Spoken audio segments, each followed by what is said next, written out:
You're listening to People in Profit, a podcast that focuses on elevating humanity through business, sponsored by Conscious Capitalism, Arizona.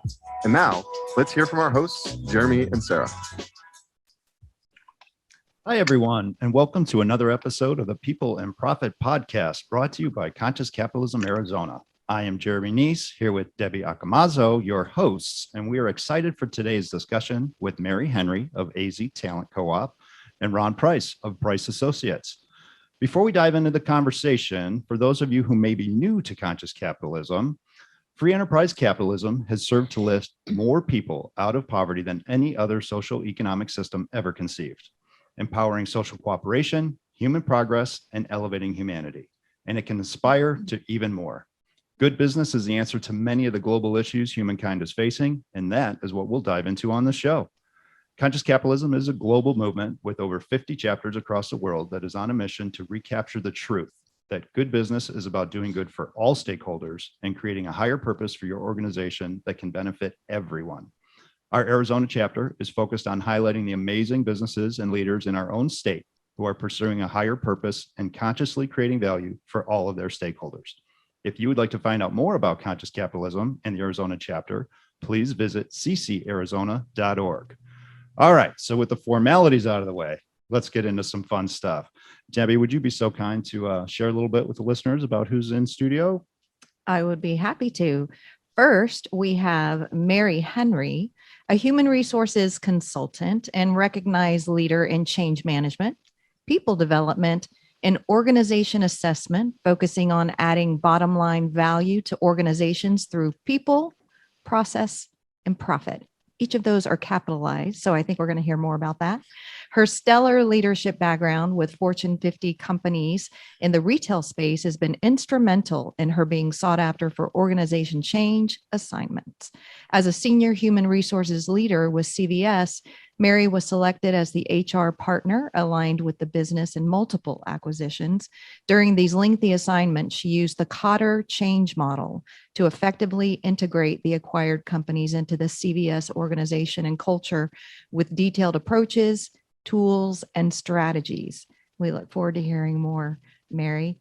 And with us virtually is Mr. Ron Price of Price Associates, founder, president, and CEO, and today's lovely surprise, I might add. Ron is an internationally recognized business advisor, executive coach, speaker, and author. Known for his creative and systematic thinking, business versatility, and practical optimism, Ron has worked in 15 countries and served in almost every level of executive management over the past 40 years. As the former CEO of a multi-million-dollar international company, Ron understands the challenges and risks of running a business and building a dynamic team. He works shoulder to shoulder with executive leadership teams to bring strategic clarity and transformational results to organizations, especially those dealing with turmoil and transition. In 2004, Ron started Price Associates, a global leadership performance firm that features the bright minds and innovative solutions of some of the world's top consultants in organizational development, process management, branding, marketing, and more. And it is Price Associates, not Price and Associates, which Ron made very clear just a few moments ago. Tell us why that is, Ron. Thank you very much, first of all, because 17, 18 years later, I still get introduced at events as Price and Associates. When we talked about what our name was going to be, I was very resistant to having my name attached to it. But our brand consultants said that when you have a person's name, it creates more of an emotional connection with people. And I finally acquiesced by saying, I will accept it if it's Price Associates with the emphasis on associates, and that we never put and between those two words. Because what I really love is the people that are a part of our team and the wonderful job that they do, helping organizations grow, helping people discover and pursue their greatest potential. That's fantastic, Ron. And you've been fighting to remove that and ever since. We are cheering for you to continue to do so. Thank you. If I knew today what I knew then, I would have not accepted this title. you're definitely in the right room. That's right. Speaking of being in the right room, this is, I look forward to every conversation that we have here, but the format of folks is particularly of intrigue because not only are you leading organizations that are very much cut from the cloth of conscious capitalism, from my estimations, but you also are advising and helping other organizations do so. So the richness of what you've seen and are out there in the trenches with every day just makes for great conversation and enlightenment for those that are listening to this podcast and are nibbling around the edges of what is this conscious capitalism? What does it mean? How does it help? You two are both very well positioned for that. And given that we have a whole hour, Mary, would you mind sharing a little bit about your background and what led you to this chair that you're in right now and this passion that you're pursuing every day? I started my career in retail and retail human resources. I left probably corporate America probably 10 or 15 years ago. I had children that needed someone at home. And so I started a journey on my own. And I spent a number of years doing outsourced human resources before it was cool, for about 12 years. I don't recommend that you start a consultancy in the middle of the Great Recession. That was not great timing. But also became involved with the human resource associations, the people associations in Arizona. And all of us came together and said, we all are in the people space, whether it's organizational development, coaching, training and development, all of those different disciplines. What could we do together that we can't do alone? And so over the last 4 years, that's evolved. And a couple of years ago, we said, where do we intersect? What's the most important? What's going to bring about transformational change? And unanimously, we all said, creating inclusive workplaces and taking the DEIJ very seriously. So we've spent the last couple of years examining what diversity, equity, and inclusion looks like from beginning to end. There will be no end. With any luck at all, this will continue to be a journey and a continuous improvement journey. Sure. So that's what leads me here today. That's exciting. This is the co-op that we're speaking of right now? Yes. Could you share a little bit more about who some of those organizations are that are affiliated with that and sort of what a day in the life looks like? Absolutely. There's the Arizona Human Resource Executive Forum. They are a group of senior HR leaders. The International Coaching Federation, the Arizona founding chapter, the National Association of African American HR folks, professionals, the ATD, talent development folks. They are a national organization as well. The OD network, there is a local chapter of the Arizona chapter of the OD network. And I know I'm forgetting someone, and AZ BizLink with Lindsay Mullenbrandt. Lindsay is, we co-collaborate whenever possible. And right now I apologize if I've forgotten someone. That's on us. We put you on the spot. So when you guys huddle up, what kind of things are you tackling and how do you take to the streets? It really is driven by the members and the members of the people associations and what they're faced with on a day-to-day basis within their organizations. There's this pandemic going on that seems to be consuming a lot of people's time right now, but it's also keeping your eye on the fact that you need to continue your journey along diversity, equity, and inclusion, inclusive workplaces. There is, no, this is not a shock to anyone either. There is a talent acquisition challenge. That's putting it nicely. People are calling it the Great Resignation, and there are people who are leaving their jobs in droves, and we need to figure out why that is. So we spend a lot of our time on those conversations around why are people leaving? How do we change the culture, the environment? my friend Brian Moore was here earlier talking about culture, but how do we make sure that we have great places to work and inclusive places to work? So that's how we spend our time. Exciting. All right. Well, we'll peel back more on that. Let's give Ron a shot too. Would you be so kind to kind of tell us, you don't have to give us the play-by-play of every year you've been working, but just give us a little rundown on your journey and what brings you to this initiative that you're part of now. Sure, Jeremy. I think the most important part for me was that my introduction to business was with my dad. Cool. My dad actually he started a business the year I was born in 1953. So that tells you that I'm ancient now.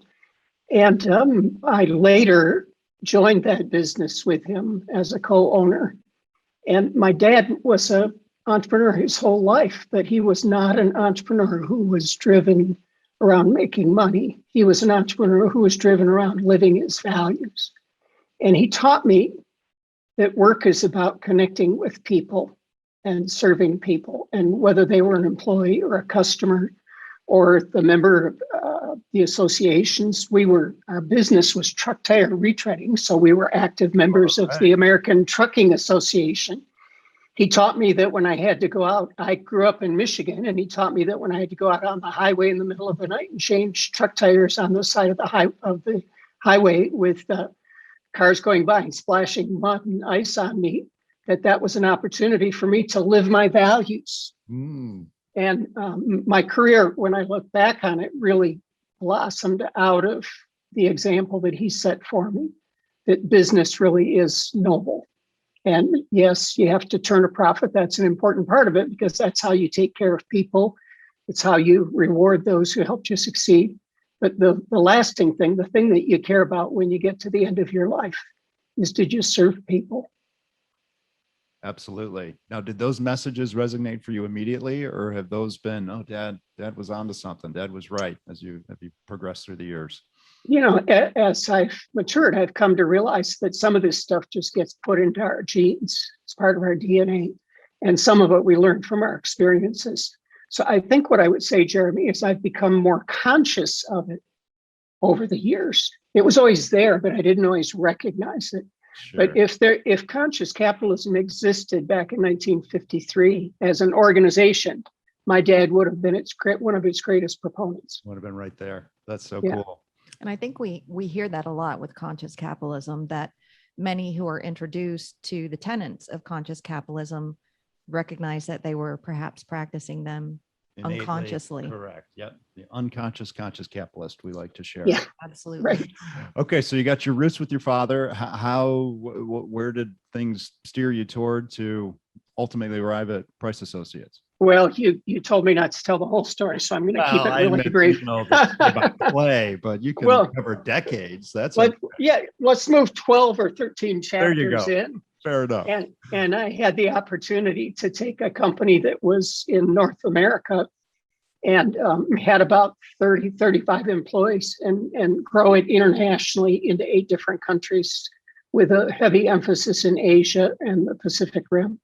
And it was such a wonderful experience, so many different ways. But one of the big ways was the opportunity to be exposed to different cultures and to ask the question, could we live those values in different cultures? And at the beginning, a lot of people would think we couldn't because it was a little bit counterintuitive to the way a lot of these cultures operate. I think probably our listeners understand, I hope they do, that America is the most giving country in the world. And the level of volunteerism, the level of community service that exists in America is really unmatched anywhere else in the world. So when I go into these countries that don't have that kind of a culture in the fabric of their people, the question was, could we do conscious capitalism there? Could it work? And we had to earn their respect. We had to prove to them, first of all, that we were serious and genuine, and it wasn't just phony facade in order to get business. And then we had to demonstrate that it could be successful in this different kind of environment. So it was a wonderful journey. I was with that company for 11 years. In 2000, I got up one morning. 2000 was sort of a pivotal point, sort of like right now, we call it the Great Resignation. I think of it as the Great Reshuffling that we're going through right now. But 2000, I got up one morning and said, you know what? I think I'm done here. So I went to the board of directors and said, I don't know what I'm going to do next, but I think it's time for me to do something different. I've really loved this. I've enjoyed it. I'll give you 6 months to find my replacement. And I took a year off. My oldest son was living and working in China at that time. So I went over to China and did a bunch of backpacking with him. And then I came back and thought, well, what am I really passionate about? What do I love? And I realized I wanted to help leaders. I wanted to help leaders become better leaders. I wanted to help them not just have a title and status, but I wanted them to continue to develop their character. I don't think character is something we're born with. I think it's something that we grow, and we have to keep investing in it. You can, what's the saying? You build it for a lifetime and you can lose it in 5 minutes. So I want to help leaders be motivated, be inspired, be passionate about continuing to deepen and broaden their character. And that's really what motivated me to start Price Associates. And we've been so fortunate along the way to be able to serve a lot of great leaders. That's outstanding. Thanks for sharing that, Ron. Well, and I kind of wanted to go back to Mary, picking up on what you had mentioned, Ron, and your father, I'm sure leading by example, but also teaching you from his just driven by living his values in his work and in just his day-to-day life. The first thing I noticed in your bio was that people, process, and profit, Mary. So I wanted to go back to that a little bit, because I noticed that your first P was people, and your second P wasn't profit yet.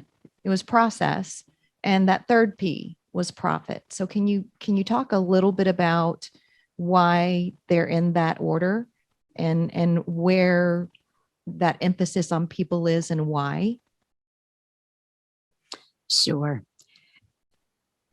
I've been doing some research around diversity, equity, and inclusion, and how to bring it into organizations and how to make it sustainable. And so I thought, I was telling Brian earlier, I thought I was onto something that, there are a lot of similar tenets to Agile in how to make DE&I inclusive workplaces to make them sustainable. Come to find out that I'm late to the party. There's already someone else who's discovered that there are a lot of similarities. But even in a process like Agile, and I consider Agile a bit of a process, but also a thought. It starts with people. It's all about relationships, and you have to build those relationships in order to make those relationships sustainable within organizations. It's helpful to have processes. The processes are the things that make the end result much easier. And if you do the people part right, and you do you follow processes and you make it easy to do the work, then the profit will come. And I lost my train of thought. That happens. Well, we like to say that the profit is what makes the engine go. So it's just the fuel that keeps your purpose and the passion that you bring in the marketplace afloat. So that makes perfect sense. And one of the things that I believe is, if you look at a profit and loss statement is a rear view mirror. That's those are the things that you did, and those are the results of what you did in the past. It's not a looking forward. So, in a lot of cases, profit is the end result of all those other things and people and the processes that you put in place. Well, and people are the foundation, I think, is where we're all starting. The foundation of the business, the foundation of the process, the foundation of the profit, the foundation of the values.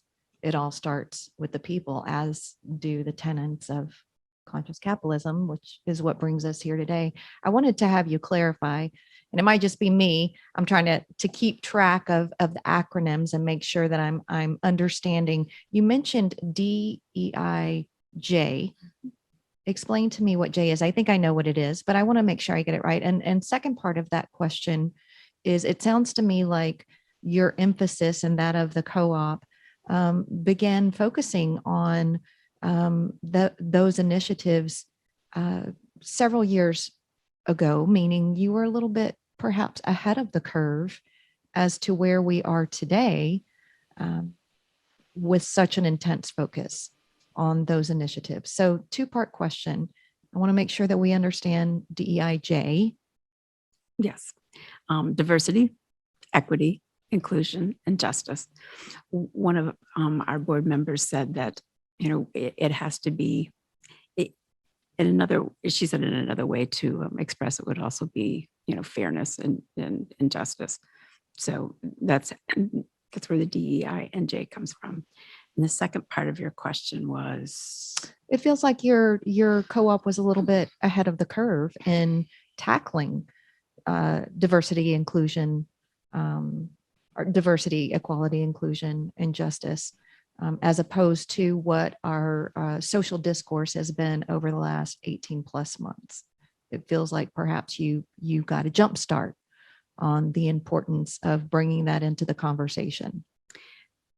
Yes, we have been having this conversation for quite some time. And because we've been having this conversation for several hundred and quite frankly, several thousand years. And it's time to stop having the conversation. Instead of being a thought later, I'm stealing someone else's, but instead of being a thought later, let's start being do leaders.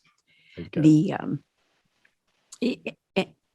And as a group of professionals all across the different disciplines in people and in human resources, we should be having that conversation first.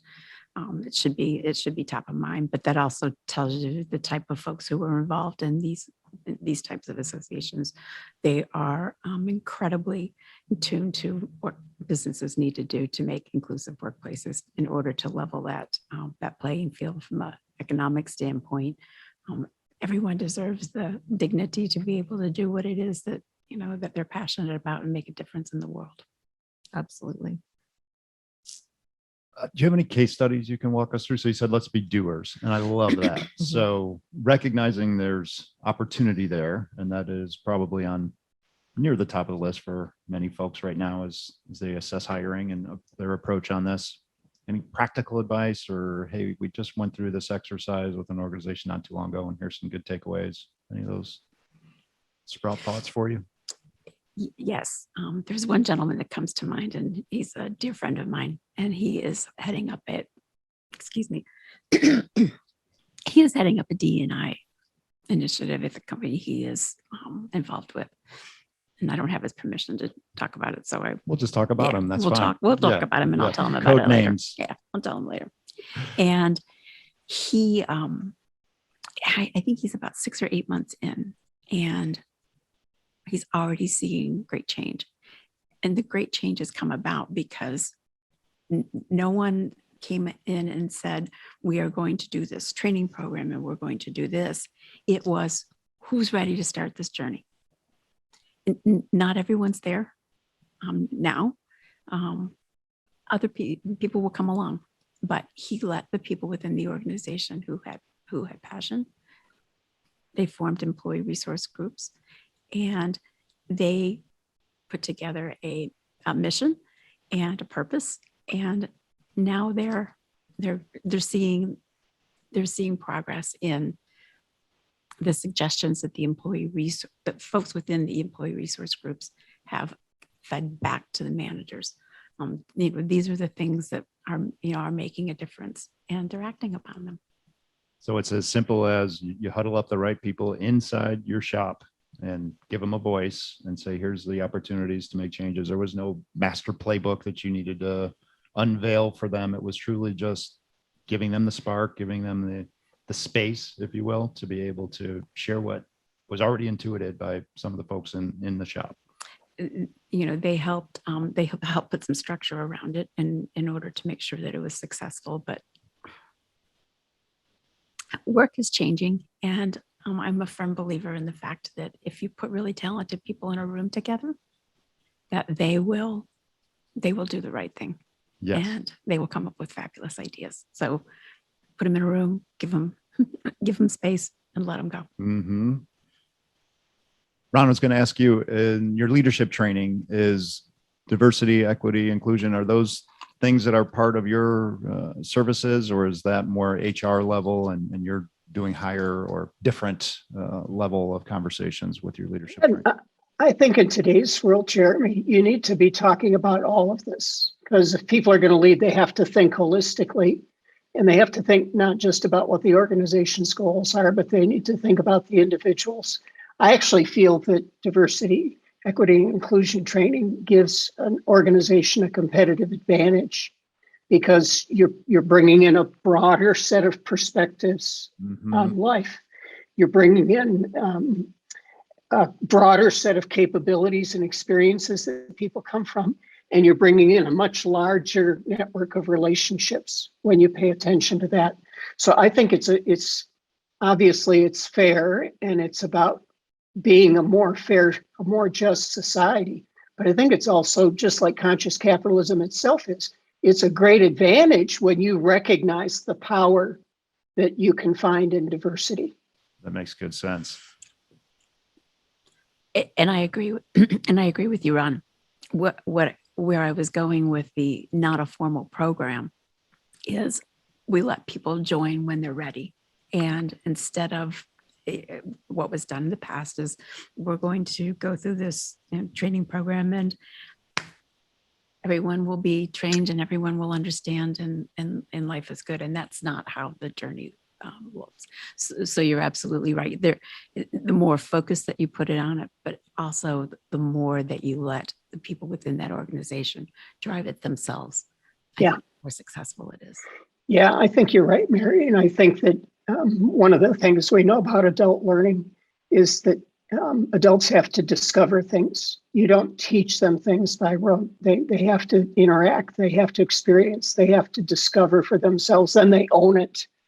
And I think that when you talk about letting people be drawn to it and then giving them an avenue or an opportunity to express it, you're always going to outperform when you try to enforce compliance around something. Of course, that's not to say that we don't have to make sure that people understand the laws and that they understand the policies or the rules of fair play with human beings.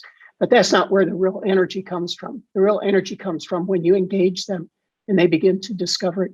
I think part of what makes this so powerful is that the more we spend time with people who are different from us, the more we realize we're actually the same. We have very similar interests. There are a lot of things that we share together, and those things that we share together give us a greater respect for each other, and they develop a greater trust, which is the environment in which now we can explore diversity. And instead of it pulling us apart, it enhances, it enriches our experience. So I agree. I guess Mary and I are agreeing with each other a lot today. Well, I'll tell you, I read somewhere the exact same language we're talking about, but the order of the acronym was different. So it was justice, equity, diversion, inclusion, Jedi, like the Jedi superpower, right? So it kind of plays nicely to the way you. The power of the Force. Yes. We got something going on here. Okay, I have a question for Ron. And looking at your bio and looking at it from the executive level, the C-suite, and you have a global client relationship as well as just domestic, working shoulder to shoulder with executive leadership teams to bring strategic clarity, particularly those dealing with turmoil and transition. Being the parent of a younger millennial and an older Gen Z. I had to print out my list today just to make sure I got that right. That's good to do it in code too. Yes, exactly. And I'll share it if you'd like to see, just so you know where you are. It would be interesting to me from your perspective, because you are dealing with the highest level of leadership. And we can do this one or two ways. Either what is that level of executive either most resistant to or most excited about when it comes to adapting their leadership and their company culture and their overall employee culture, when it comes to those generational differences, that social discourse that is affecting our employees that are newer to the workforce, where do you find that tension and or that ease of bringing in some of these newer components of moving a company forward and keeping their employees happy and settled and healthy and everyone rowing in the same direction, so to speak? Well, first of all, what a huge question. Yep. And you've got, let's see, I'm not even going to time you, Ron. You Mary, won the coin please. toss. It And, was going to be Mary, but the coin toss went your way. So. Mary, I would love to know, actually, when Ron breaks that down, maybe from your perspective, as far as actually hiring, you know, how that's working from that perspective. So yeah, good luck with it, Ron. Yeah, okay, great. Thank you. Well, first of all, it is a very big question because there's so many different circumstances and so much of leadership is around context. One of the big mistakes we make in teaching leadership is we tend to put it into a vacuum and think of it in a generic way. But to really lead well, context is so important. So for instance, one of our global clients that we work with is the largest supplier of pharmaceuticals for animals in the world. And I've had a chance to work with them in several different countries around the world. They have been very proactive about not only diversity, equity, and inclusion, but they've also been very active in trying to understand what it means to have 4 and sometimes 5 generations all working in the same place. And I've seen tremendous progress with them. Matter of fact, I told you they're the largest company of their kind in the world. They're on the New York Stock Exchange and their CEO is a woman. And it's a great example of them practicing what they preach, of them really living it. What I find, whether it's a global organization or an organization with 10 people, the key is whether or not the leader or the leaders are still hungry to grow themselves. If they're hungry to grow themselves, they're very open to exploring the different generations, and they love to have conversations with the different generations in the workplace and every other kind of diversity as well, because they have this natural curiosity that keeps them going forward. If the leader or the group of leaders kind of feels like they've arrived and they are just, it's like I worked all this time to get what we would call a terminal degree. And that doesn't mean a dime degree or a terminal job. It means you can't go any higher than this. Right. And if those people think that that is what it's about, getting a title or a position, they're going to have a much more difficult time with different generations because they want everybody to behave according to their set of values. So I'm not actually the expert on this, Sarah. We have one of our members, Jeremy Neis, has written a book about this. He's actually in the middle of another book where he's interviewing leaders who are Gen Zs, or some people call them the iGen. And he's asking them, what are they looking for? What kind of leaders do they respect? And he's sort of going the other way. Instead of going top down age-wise, he's going from the bottom up, trying to understand what their ideas are about leadership.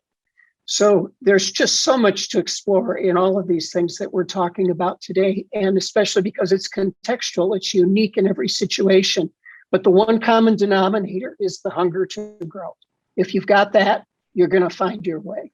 Well, and I love that, being hungry to grow, because that could apply also to the employee perspective as well. I mean, we are only as motivated and productive as I should say, we're only as productive as we are motivated. For sure. And so, Mary, would you like to add anything to that from the perspective of those who are acquiring talent, seeking talent, helping others to do the same?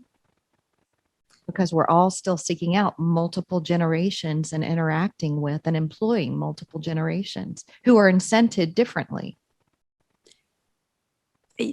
Yes. And back to that premise of employee resource groups. Sorry, I'm losing my voice here. One of the advantages of those is that everyone has a voice, and that you and that you're heard. So whether it's whether it's people of color, whether it's the last thing that we don't talk about is ageism. The fact that once you hit a certain age, it's not quite as easy to acquire a position as it was when you were 20 something, and then all of those generations in between. And there's also research around every other generation is more influenced by their grandparents than they are by their parents, because they don't want to be their parents. Yes. But the one, yes, once again, Ron, I'm going to agree with you here. We're going to have Fabulous you guys panel here, arguing fabulous. vehemently before it's over. If I'm a proponent of when you're hiring someone, my knockout question is how well that person is willing to learn something new. Do they have the ability to grow? And if they don't, then I start making the grocery list of eggs, bread, milk, butter, because I'm kind of done with the interview.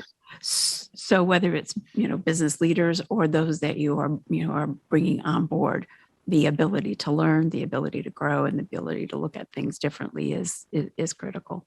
And they're also the folks who are going to do away with the ageisms and the treating people of color different, treating LGBTQ people differently, eliminating all of these differences. And back to your point of we are more alike than we are different.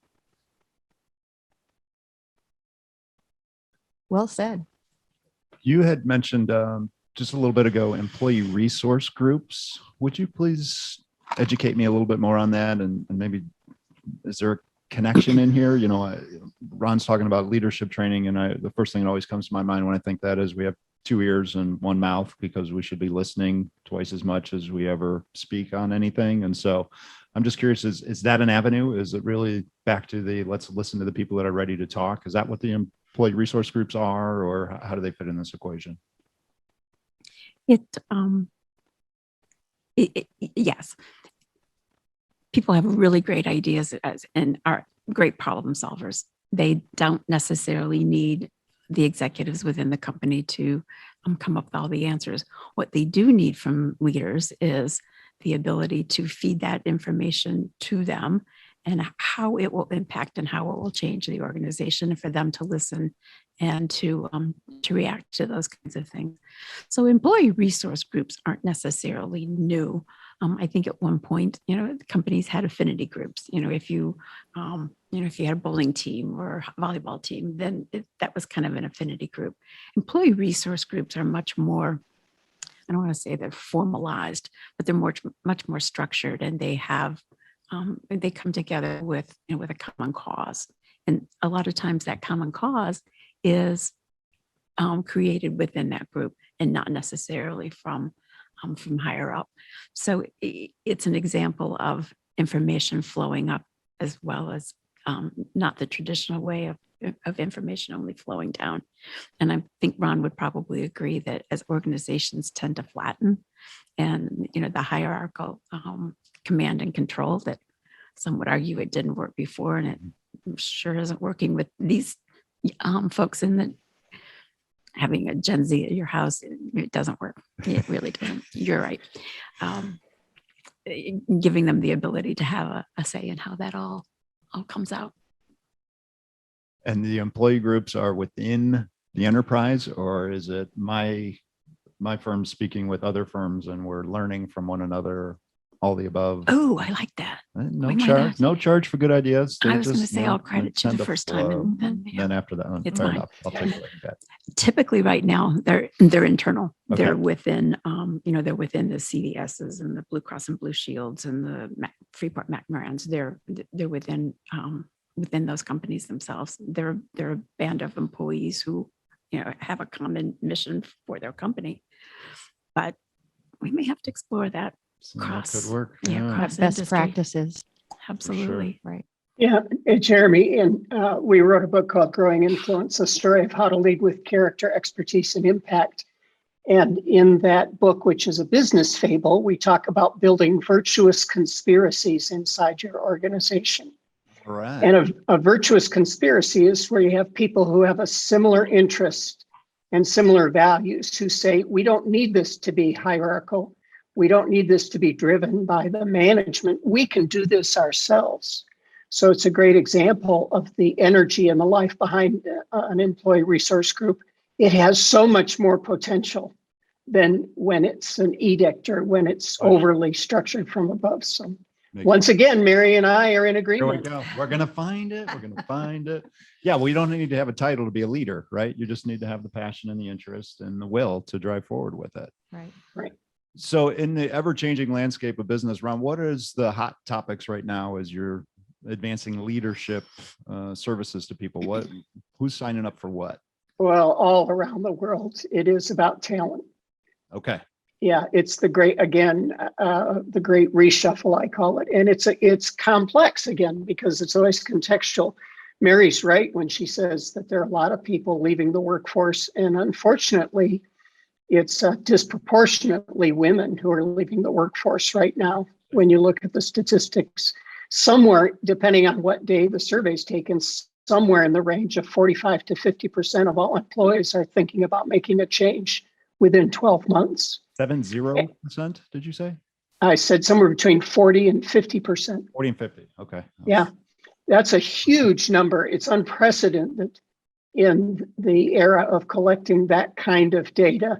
And it's for a variety of reasons. Sometimes it's because they realize, I don't like where I work, I don't like my boss, or I don't like something about the culture. Sometimes it's because the pandemic made them take another look at what they want their life to count for.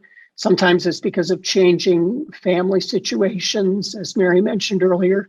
It's a lot of different reasons, but I believe that it creates both tremendous stress on leaders, and it also creates tremendous opportunities. You know, if you're one of these people who is a leader, who leads from character and who leads from a desire to be conscious in the way that you build your business, this is actually a wonderful time. There's never been a better time for innovating the way that we interact with people. Never been a better time for innovating what the workplace looks like and how it operates. There are wonderful opportunities that didn't exist before the pandemic. And in spite of the terrific suffering that so many people have gone through, that I don't want in any way to diminish, the other side of that is that it unleashed a level of creativity that has new things coming out every day right now that were triggered by the changing environment that we're in. I have another deep question. Are you ready for this? Okay. It. Ron, you went first last time. I'm going to make you go first again. Mary, it's coming to you as well. So we're talking about the Great Resignation, the Great Reshuffle, if you will. That sounds a little more optimistic. It does. Yeah. It does. Then we also hear about so many positions are going unfilled, where employers cannot fill positions. The first part to that question is there any crossover there? Or are we talking about two completely different employee groups, populations? The second part to that question, and this may be more for Mary, is what is the world of human resources doing or innovating or bringing to that hiring dearth, if you will, to help fill that gap? So first of all, are those populations, are those audiences, those cohorts, are they connected? Or are they two totally different cohorts? And secondly, what are we doing to address those gaps? Yeah, well, first, I think they are connected, although I'm not sure that I've thought through all the different ways that they're connected. So I'm going to plead a little bit of ignorance there. But I'm convinced that that's true because of clients that I talk to who are experiencing both sides of that at the same time. I think that what this is doing is it's bringing into fruition what we've been saying about HR for decades now, that they belong at the executive table, that we need to pay attention to what they're saying.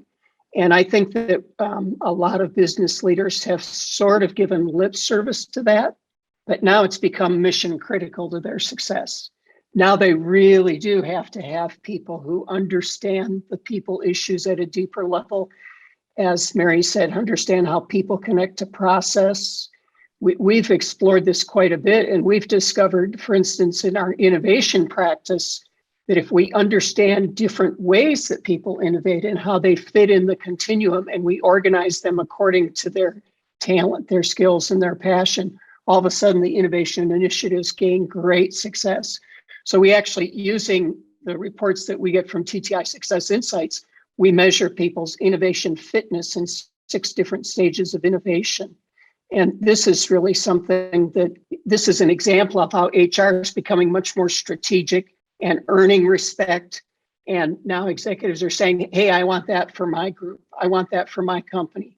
We've just finished a book on strategy that's coming out in January of this next year. It's an Inc. original imprint. And we're going to have 7 stages of the development and optimization of strategy. And once again, we've identified that it's different kinds of talent, skills, and passion at each of those 7 stages. So when you know your people at a deeper way than you have before, and you organize them according to the insights you're gaining, this is a tremendous advance in the way that we think about talent, the way that we think about human resources, that really has not been practiced at this level ever before. So HR departments typically are not at the executive table is kind of what we're assuming based on what you just shared. And I've seen that anecdotally myself. And sometimes, Sarah, they're at the table, but they aren't listened to at the same level that the CFO is, or the chief sales officer or marketing officer is. It's not just about being at the table, it's about the respect that you deserve at that table. It's also about the skill set of the human human resource department and the folks who are leading and running it. There was a time where human resources is where you went to get your pay calculated, where you went to get benefits, and where someone wrote you up if you were the bad kid for the day. And that's not what human resources. That's not their role. It's incredibly tactical. There was an international bank 10 years ago that took payroll and benefits out of HR and said this has nothing to do with building organizational capabilities. Payroll and benefits are going to operations, and you folks are going to build organizational capability, and that's your that's your goal. So yes, more and more HR folks are being looked to help them solve this. And it is a bit of a reshuffle, and all of those reasons that you gave for people leaving, whether it's family issues, taking a good hard look at, what's important to you, what is my purpose. And there are still some folks who are hesitant to go back out into the world, just purely for health reasons. Right now, human resource people, I feel for them because they're dealing with some incredible issues around when you have employees dying, when you have people who are left behind, and how do you help and support those? But the good news is that employers have realized that we're not going to do business the way that we did before. There is this whole human capability. The population in the world is declining. The workforce is declining, and we need to make sure that we've given everyone an opportunity who wants an opportunity to work. So, or you could be as simplistic as my husband, who said, you just need to pay people fairly and stop being a jerk. So it's a pretty simple equation there too. Yes, and there's a fair amount of truth to that too as well. Well, and I'd like to think that employers and employees, we have all become much more conscious over this past 18 months or so. Even though we recognize what it's taken to get here, I would like to think that is something that we're all taking forward. So, and drilling it down to that, just be a nice person. Go back to what you were taught in kindergarten. Mm-hmm. There is great research for that, Sarah, that the level of empathy for chief executives and for C-suite people has grown a lot during this last 18 months because they quickly realized they had to pay attention to what was going on personally in people's lives. they had to make accommodations. So that's been a positive thing that's come out of it. Unfortunately, we're now dealing with a lot of fatigue across organizations that still haven't been able to return to some kind of normalcy, whatever that is that we define today. So we're running into, I just did a presentation at a leadership summit in Southern California on the executives avoiding burnout. We're running into a lot of people who thought they could hang in there and they had a certain amount of resilience. And there are people that are going through some mental health issues right now. Matter of fact, 96%, according to a Wall Street Journal article, 96% of entrepreneurs are expressing that they're under severe stress right now.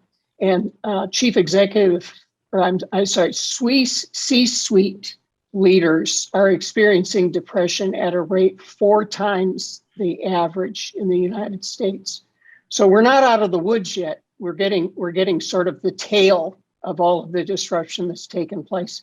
And I always remind people that the leaders in your organization are also human beings. They also have needs, and they need to know that they're cared for. And the more we all care for each other, regardless of position, the more success we're going to have. Very well said. The other dynamic, it's terrifying, by the way, that stat of depression and stress and anxiety, especially when you consider that that's one of the biggest failings you could do for your immune system is to be chronically stressed. So yeah. Pandemic, that's the exact opposite of what we need to advance. Ron, when you were mentioning, talent is where everybody's talking about right now, creating your environments that will retain who you got and attract the new players. The other thing that's hatched out of landscape the last 2 years is the whole mobile workforce. And, you talk about working with organizations overseas. You're competing not just for the talent or competing against local US bred organizations. You're competing against, the lifestyle of open your laptop on the beach. As long as your work's getting done, we're okay. And so I find that to be so challenging, yet so opportunistic for organizations that are leaning into that and understanding like, okay, this isn't a pandemic scenario. We've kind of changed some of our perspective on, really don't have to be here Monday through Friday, huddled with the team to be effective. And so how is that manifesting in what you're bringing to market and the conversations you're hearing and results that you posted? Well, rather than point out some of the difficult ways people are responding to it, we focus on the concept of everybody thinking about working where you're needed. And that means a lot of things. About 75% of the US workforce now wants to be in a hybrid kind of situation. It's very few people that want to work at the office all the time and very few people that want to work at home all the time. So what we're really going to have to do, because I'm going to be a little bit philosophical here toward the end of our conversation, but I firmly believe, and I've spent years reflecting on this, I firmly believe that one individual is infinitely more valuable than any organization. Okay. And yet the organization doesn't exist to serve one individual. The organization exists to serve all of its stakeholders. And that's a little bit of a dance. And sometimes it's jazz. Jazz is dissonant chords. Sometimes you got to learn how to make music when people don't all have their interests lined up in harmony. And this is part of what's so wonderful about leading an organization, is the opportunity you have to keep growing by helping create that music of the individual with the organization in a way that everybody ends up happy at the end. I like that a lot. We're kind of running into the end of the time lot here already. It always goes by so quickly. Mary, was there any topics that we didn't dig in deeply enough or didn't even get around to that you wanted to throw out on the waves here while we still have people's attention? We got jazz in there. We got jazz. I That's mean, right. that was well done. Here's your chance to, have an argument. Maybe pick a different kind of music that you identify with better. No, Ron and I. You both love jazz. I know. Okay, of course. Yes, of course. And we're both pretty in tune to the whole people piece and leadership, and how it's shifting and how it's changing. And there's reasons to be optimistic that we will see the way we work change. it's accelerating at a rate that we've not seen in the past. And that may be a good thing, but there will be some hiccups. But I feel incredibly hopeful that folks who in the past may not have been top choices or top candidates or looked at favorably as the next candidate, that we're looking at the whole person and the ability to learn, even though they may not have those skills, and will solve some of these problems. AI will solve some of the other problems around not being having enough bodies and people in order to perform duties and functions. And I'm also incredibly optimistic that we will see more and more companies formed and created to solve social problems as opposed to making stuff. I hope you're right about that. Me too. If anybody's interested in connecting with you or the Talent Co-op, what's the best way to connect? You can find us on most social media platforms. You can find me at Mary at aztalentcoopllc.com. You can find us on our website, and you'll usually find us out and about in the community somewhere, so we're not so difficult to find. Well, awesome. We'll keep a watch for that. Ron, same to you. Is there anything that we didn't get to delve into that you wanted to share in our parting moments here? We have a couple more hours, right? Yeah, dig in. No problem. No, I've enjoyed the conversation a lot. It's great to meet all of you and to hear so much common interest between Mary and me. It's been a wonderful conversation. That's awesome. We sure It appreciate has. being part of it. And if any listeners are looking to get in contact with Price Associates, best way Yeah, to they can go to Ron at price-associates.com. Ron at price-associates.com. And actually, because I was pinch hitting today, it might even be more valuable if they go to ttisuccessinsights.com, because that's what Mary and I share in common. It's a company that we feel is doing a tremendous job of pioneering a lot of these topics for people around the world. That's outstanding. Thanks for sharing that. Okay, so any parting thoughts from you, Debbie? Thank you so much for being here. Thank you. It was a great experience. It was lovely to meet you, Mary. And Ron, you were the surprise of the day, and you worked in jazz and Delighted us all. Right? Yes, Perfect. absolutely. Thank you for having me, Yeah, Jeremy. thanks for being here. Real quickly, we do have an event this Wednesday. We are co-hosting with Local First Arizona, Leadership Through the Pandemic. It is actually right here at the Max 6 offices in Tempe, 11:30 to 1. If anybody's able to join, it's also virtual. You can be here in the flesh or virtual, our first hybrid event. Pretty exciting. We will also do one of those on December 1st, a new tradition that has come along. It'll be the December 1st, 5:30 to 7 p.m. The gifts you give and receive. Everybody kind of shows up with some tales of wisdom and books of inspiration, stories, anything to just share with our colleagues on the journey of leading a conscious practice. So with all that can be found registrations, ccarizona.org. Thank you everybody for spending some time with us. Wish you all the best. Thank you for listening to People in Profit, where we showcase the businesses that are elevating humanity through their work right here in Arizona. Learn more about us at ccarizona.org.